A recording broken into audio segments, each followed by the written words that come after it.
Lucasfilm has found its replacement for Gina Carano. The new strong woman is here. Today we'll tell you who is joining the cast of the Mandalorian and Grogu movie and the larger narrative surrounding all of it as powers coalesce around changing the way the news reports on Star Wars.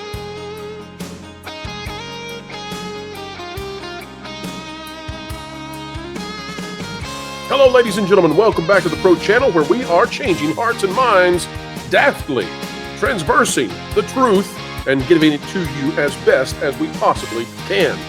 Well, one way we do that, folks, is because we believe in the truth, capital T, right here on the channel. And if you do, you might consider subscribing and clicking that like button. Today we start with something a little bit off topic, but it'll only take a few seconds. Stuttering Craig here, over from Side Scrollers with this post. Everyone is laughing at Norway and the European Union for funding Dustborn, but a quick search shows the U.S. also provided $275,000 of funding for a new counter-disinformation game. This is somewhat related, by the way. I don't sidebar you right at the beginning of the video. Take a look at the funding for this Dustborn game, and you all have seen the images of it. It's a propaganda piece. Funding opportunity title. This is from the U.S. Department of State, U.S. Embassy of the Hague Public Affairs section. Funding for new counter-disinformation game. Folks, I'm here to tell you there are a lot of powers at play right now working on countering so-called disinformation. It turns out that the disinformation, well, it's actually the truth, and that's a bizarre place to be. All right, let's circle this back now and get us back into the realm of Star Wars. Talk about more disinformation. Here's Amandla. She came out yesterday with quite the video. We're going to talk about this at the Pro Show. I just want you to know it's on my radar. Pro Show today, special edition, 5 p.m., just because Amandla apparently put out the call that we need to do a Pro Show. So we'll have full-on analysis of this, of Amandla. Here's just a brief snippet of her. Okay. Hello. I thought I would get on here and just speak candidly. So, folks, there's Amandla. She's going to speak candidly. 8 minutes of her talking about how the forces of evil are the ones who took down the Acolyte and damaged Star Wars and damaged her and damaged poor, angelic Leslie Headland, former personal assistant to Harvey Weinstein, the showrunner behind the show. Let me just say, there are many narratives that are being reworked, reimagined, and coalesced around Lucasfilm and Star Wars again. But you clicked on this video for Gina, so let's get to it. Folks, here's the news of the day. This is out of Entertainment Weekly. Shania Russell is the author here. Sigourney Weaver confirms her role in the upcoming Mandalorian movie. I got to meet Grogu for the first time. The Oscar nominee also said she plans to return for James Cameron's Avatar 4 and Avatar 5. Now, I have no problem with Miss Weaver. I think she's a tremendous actress. I think that she has been in iconic roles, and she is a Hollywood legend, and that's not an artificial legend. She's a legitimate legend. But I want you to pay very close attention to the narratives surrounding this, because Sigourney Weaver is part of a plan at Lucasfilm to replace Gina Carano and to curb any kind of criticism from those who say Lucasfilm is scared of strong women. This is a defense plan, and I'm going to lay it out to you, and by the end of this video, I think you're going to see that it's true. Sigourney Weaver has achieved an honor that most can only dream of, spending quality time with Baby Yoda. Or you could just go to Disney World and walk up to Baby Yoda at the meet and greet. You could do that. The Oscar-nominated actress has confirmed that she is joining Mando and his little green buddy for a trip through the galaxy in the upcoming Star Wars movie, The Mandalorian and Grogu. Now, I don't think this is going to be a cameo, and I'll show you why, but you don't bring on someone like Sigourney Weaver and then coordinate her putting out this kind of a message unless there's something more to it. I'm playing a role in The Mandalorian and Grogu, she told Deadline in an August 27th interview, adding, I got to meet Grogu for the first time the other day. I'm filming that before I go to London for The Tempest at the end of the year. Weaver was tight-lipped about her character's details, but admitted to playing a very fun part in the movie. I'm looking forward to it, she said. I can't say much about it right now, but it's fun to bounce between all these different universes. Representatives for Weaver, Disney, and Lucasfilm did not immediately respond to Entertainment Weekly's request for comment. How dare they not immediately respond to you? And of course, Weaver is, she did the Alien thing with Ripley. She might come back to that. Who knows? James Cameron's Avatar. She's in that. So she is the queen of sci-fi. There's no doubt about it. But folks, I'm here to tell you that there is a larger narrative being played out with the strong woman card here. Sigourney Weaver is specifically being brought on to this show, to this movie, to combat those who say that Gina was axed because she is a true strong woman. And this is a marvelous PR play by Disney, by Lucasfilm, by Kathleen Kennedy, by Jon Favreau. I don't think Filoni is capable of such a thing, but a marvelous PR play. Now, you may say, Pro, you're going too far here. She's not Gina's replacement. Oh, am I? Oh, am I?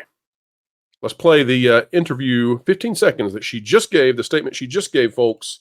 Here it is. I'm always asked why I play strong women.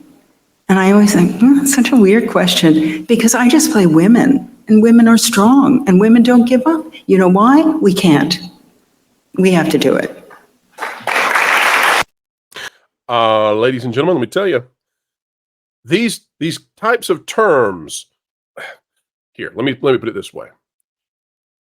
To understand the savviness of how Hollywood works, you have to understand that oftentimes these questions have been prepped by the corporations. I mean, remember, Disney itself, which is, by the way, in charge of the Mandalorian grogu movie, Disney itself owns ABC News.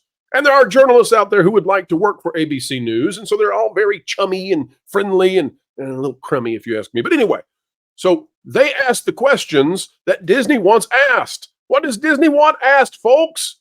They want Sigourney Weaver, as she is taking on this role with the Mandalorian grogu, they want Sigourney Weaver to be asked about, are you returning as a strong woman? What do you think about playing a strong woman? They want the narrative to be that Sigourney Weaver is a strong woman coming to play a strong woman. That's not all, because Sigourney Weaver, as she has been accepting awards, has said a lot more. And folks, there's a connection here I want you to see, because as I told you at the beginning of the video, and there's a reason I'm doing this. Remember, listen, I jested a bit. I was in jest when I told you that I was going off topic. I wasn't when I came to Amandla. I wasn't off topic. Your host here never does such a thing. Let's go back to it. Sigourney Weaver tears up at Venice after reporter links aliens Ripley to Kamala Harris. To think my work would have anything to do with her rise makes me happy. Well, now that is a stretch of cosmic proportions. The idea that Ripley from Alien has brought about the rise of Kamala Harris. No, dementia did that. But let's come back to it. Remember, Pro doesn't do politics unless politics intersects with entertainment. So I want to show you what the connection here is before we do this. Remember, folks, out of the New York Post, but out of so many others, we're just choosing the New York Post this time. This was by Kendall Tietz, David Rutz, Hannah Panrick, Brian Flood, and Jeffrey Clark. Disney executives' close friendship with Kamala Harris under scrutiny as ABC hosts critical debate. Who is that Disney executive that has a close friendship with Kamala Harris? Who could it be? Dana Walden, a senior Disney executive whose portfolio includes ABC News, is one of Vice President Kamala Harris's extraordinary friends, according to a report in the New York Times. Walden and Harris have known each other since 1994, while their husbands, Matt Walton and Doug Imhoff, have known each other since the 1980s. Dana Walden has donated to dozens of Democrats and contributed to Harris' political campaign since at least 2003, when she ran for the district attorney in San Fran. Folks, we're not political. This has an impact on entertainment. What am I talking about? Well, here's what I'm saying to you. Dana Walden is not just a Disney executive. She's not just a random Disney exec. She's not someone that is being chased through the Sunset Strip in a Tesla. If you get what I'm talking about, James O'Keefe doing that to another Disney exec. She's not any old Disney exec. She is far and away, in the distance, lapping them all, the front runner to be the CEO of the company after Bob Iger leaves. Remember the coalescing of powers we've been talking about? These entertainment companies are becoming propaganda tools, or they are propaganda tools. The corporations themselves have formed an oligarchy that is impacting Europe, it's impacting the United States, it's impacting the West dramatically. And it's strangling out free speech and dissent. And The Gina Carano situation where she has a lawsuit against Disney and where that trial, that lawsuit is going to be very important because if she wins, it's going to make it, well, it's going to foment a rising of celebrities who say, hey, because I expressed any kind of conservative viewpoint, you fired me and I'm going to follow the Gina Carano pathway and I'm going to sue you over it. It would set a precedent. They've got to stop that precedent. And one of the narrative ways to stop the precedent is to have a strong woman replace a strong woman, but it's the right kind of strong woman. It's a strong woman who agrees with the politics of Disney's almost certain next CEO, who, oh, by the way, is almost certainly besties with the person that they want to have be in the White House, because all of these people are intertwined to a degree that the average person simply doesn't understand. And they don't want you to understand it. It's like Oz behind the machine.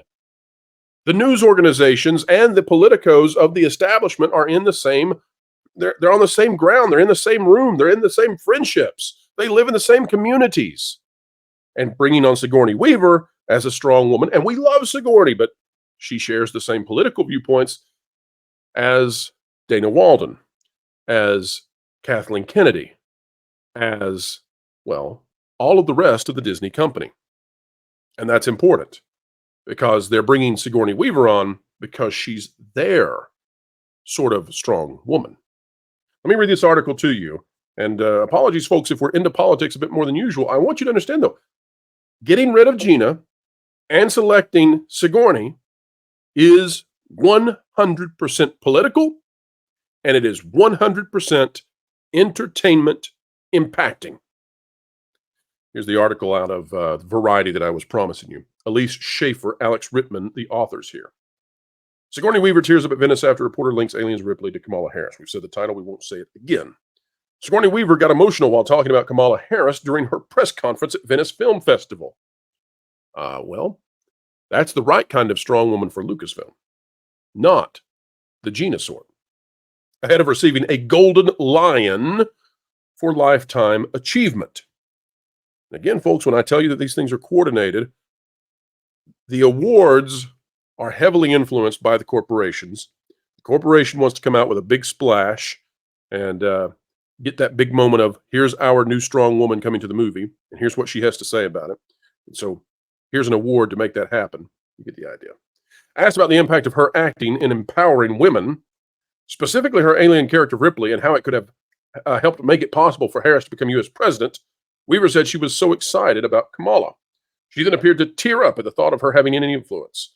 To think for one moment that my work would have had anything to do with her rise makes me very happy, actually, because it's true, she said. I'm sorry, Sigourney, you're a legend, but you're in, you're in Meryl Streep territory with that one. Let's say it again.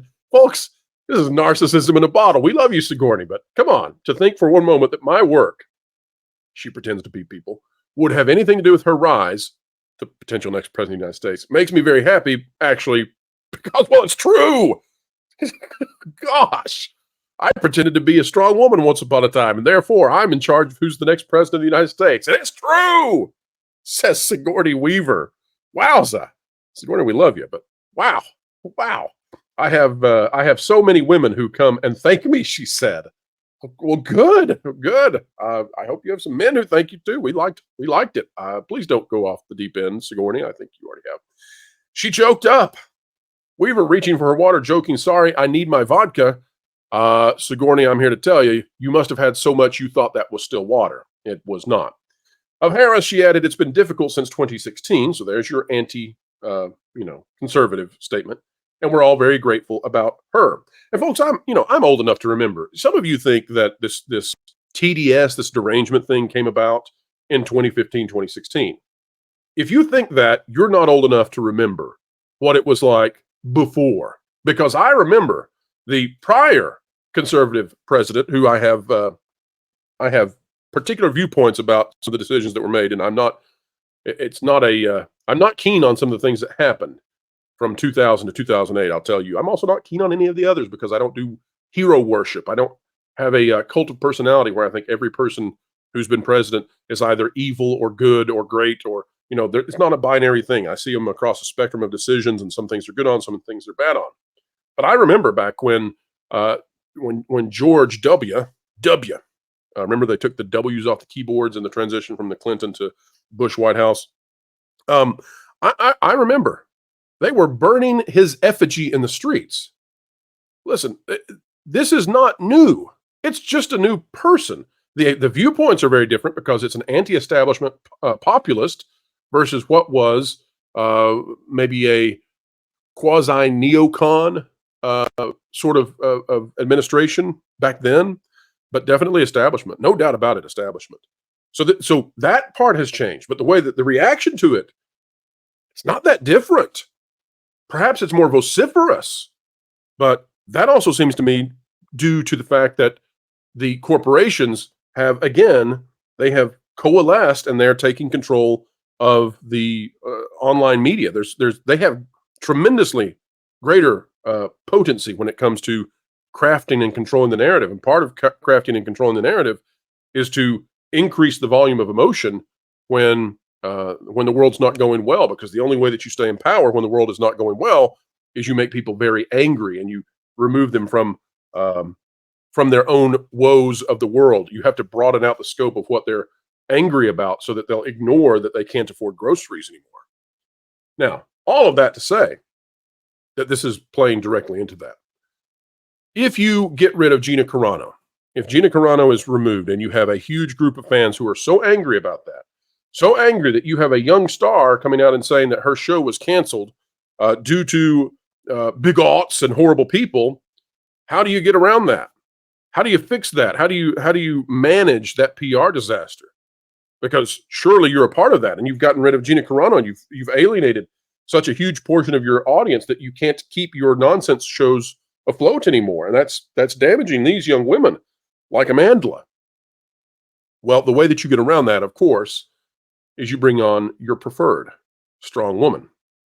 You bring on the lady who will say what you want her to say, and she will empower your next CEO and the bestie in power, who should, could, might, would have the most influential job in all the world. And all of that, folks, goes right back to Dustborn. You got to counter the disinformation if you're Disney. How do you counter the disinformation? How do you counter the Gina Carano, Elon Musk effort that could blow up Hollywood and make it so you cannot be prejudiced against conservatives any longer? You bring on a strong woman to give you that defense. That's what's being done here. That's how the game is played at Disney. That's why this channel exists, to help you understand what's going on. And again, we love Sigourney. She's a true Hollywood legend. I don't mean that in a facetious way. But I am here to say that what they are doing, what Disney is doing, is political. Totally political. And it transforms entertainment. And you should know that. And you should make decisions based upon it, however you feel. You may be a person of the right. You may be a person of the left. You may be a person of the middle. You get to decide what to do with the information laid before you. And God help us if the rules and the laws that are sweeping across Europe reach America, and we are no longer able to put this information out there for you without a visit from the authorities. That would be a terrible world to live in. And I'm so sorry for some of you on a continent that is darkening quickly. And I mean that not in some sort of skin tone way at all. I mean that in terms of morals and transparency. Here is to transparency. All right, folks, that's the video for today. It's a deep one, and it was, some of you are going to like this a lot. Some of you are going to be off-put by it, but I have to show you this. You have to understand how the game is played. It's my joy to get to do that with you each and every day. Folks, if you enjoyed this, consider clicking the like button, share, subscribe, click it, stick it to the algorithms. It is the notification bell. Drop a comment right on down below. Let us know your thoughts. And folks, we will have a special edition of the Pro Show at 5 p.m. today. If you're watching this video on the day of its release, 5 p.m. Eastern, we're going to be dissecting Amandla's statement as well as talking about Rings of Power and some other stuff that you need to know about. Remember, those who want to control the narrative and those who want power are not going to cede it easily. And they have been backed into a corner by the market, by the electorate, and there's work at hand to make sure that they still win. I'll just tell you that. And you need to know that it's not just in the political realm, it is in the entertainment, because the entertainment and the political are intertwined now, because all of it now under this new woke ideology that's been going on heavily in America for about 10 years. It came out of France in about the 1970s. You need to know that the effort is on, and you should gird yourself for the battle, not in a physical way, but in the metaphorical way of understanding what these people are up to, what they want to do, and how they wish to continue with the oligarchy in spite of what the market might otherwise say. All right, folks, we're going to see you real soon. Drop a comment down below. Let us know your thoughts. And until the next time, keep learning, keep growing, and keep having fun. Are you sick and tired of stuff being swept under the rug because you or the media are too lazy to actually deal with it? Or are things just building up around you so much that you can no longer ignore it? Also like the mainstream media? Well, I got the solution for you. I'm Wilton the Troll, and I want to tell you about this revolutionary new product called Jonas. That's right, no longer do you have to put up with stuff shoved under the rug. You can actually get rid of it and dispose of the problem in seconds by using Jonas. You can, in a matter of seconds, deal with the political and illogical buildup of the muck and grime around you effectively and efficiently with Jonas. You might think this is an ordinary vacuum, but you'd be wrong. You can clean up and remove from one end, but Jonas, he actually works from both ends. From the back end, Jonas can blow a whole bunch of hot air, and that's cool.